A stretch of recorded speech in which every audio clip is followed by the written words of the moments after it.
আল্লাহুম্মা লাব্বাইক, আমি হাজির, হে আল্লাহ আমি হাজির। অবশেষে পরম করুণাময়ের ঘর কাবা শরীফে হাজির হয়ে তার কাছে আত্মসমর্পণ করার সৌভাগ্য হলো আমার।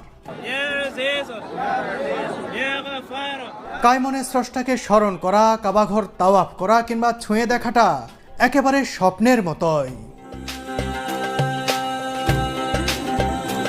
প্রথমবারের মতো ওমরা পালনের এই আবেগ, এই অনুভূতি আর এই অদ্ভুত ভালো লাগার অভিব্যক্তি প্রকাশ করার ভাষা সত্যিই আমার জানা নেই।